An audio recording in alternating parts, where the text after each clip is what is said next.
I wasn't looking for enemies. I wasn't even looking for problems. I was just walking home after work, as usual, hoping no one would talk to me. And that's when I saw him. A cat. Not just any cat. This cat was watching me, completely still, zero blinking, like I owed him rent. Like I'd crossed some unspoken boundary. I brushed it off. I had errands, emails, mental spirals to get to.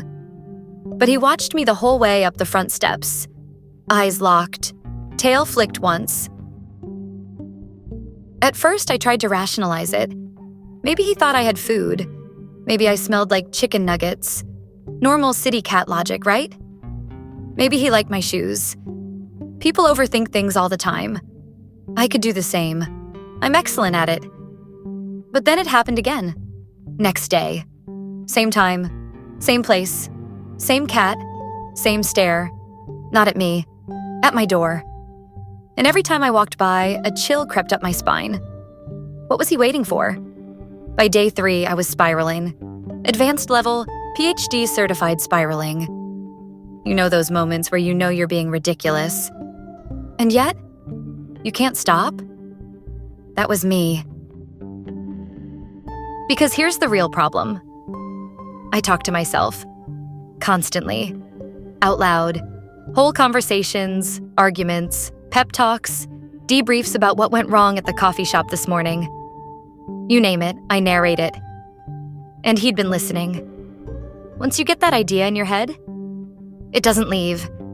Every time I saw him, I imagined him compiling a mental report on me, taking notes, judging my snack choices, my awkward jokes, my 3 a.m. existential crises. And that's when I realized this wasn't a normal cat. This was surveillance. Then came the note. I found it on my door. No envelope. Just folded paper, held by a single piece of tape. Inside, one word, written in jagged, rushed handwriting. Stop. That was it. Nothing else. No explanation, no signature. Stop what? Talking? Thinking? Living? Breathing? Stop ordering so much takeout? What exactly was I being warned about? I sat there, lights on, watching the door like the protagonist in a bad thriller. But by morning, only one suspect seemed plausible. The cat. My life had officially fallen apart. I didn't even try to pretend anymore. I sat down beside him, looked him directly in the eye, and I asked, out loud, "What do you want from me?" He yawned. That yawn wasn't boredom. It was judgment. Pure, unfiltered judgment. I felt it, like a slap to the dignity. And for reasons I can't explain, that made me trust him even less. Because he knew. He knew I was unraveling, and he approved. Things escalated. I started seeing him more often, not just outside my door, at the mailbox, on the rooftop, perched like some furry gargoyle outside my bathroom window, always silent, always watching. And I hit rock bottom. I built a pillow fort in my living room. When your conversations might be monitored by a 4-legged surveillance expert, you build defenses.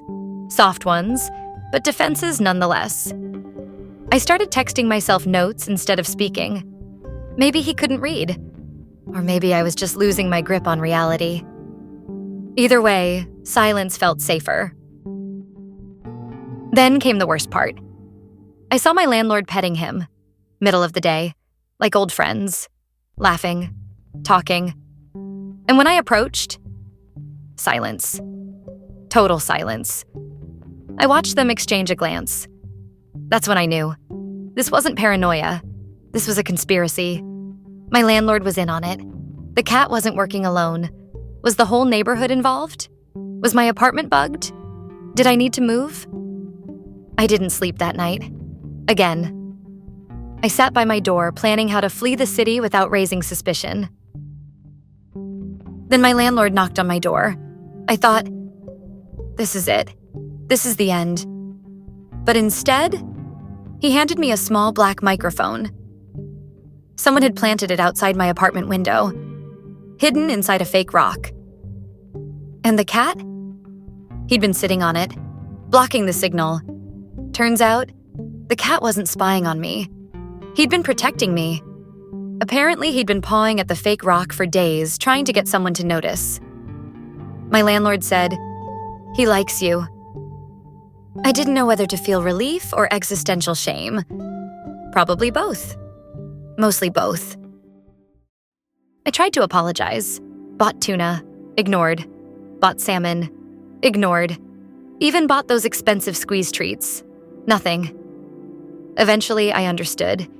He didn't want food, he wanted respect. Dignity. Privacy. Same, honestly. Now every evening, he sits outside my window, like a tiny judgmental security guard. He watches the whole building now. Not just me. And I watch him too. Like we're both pretending this never happened.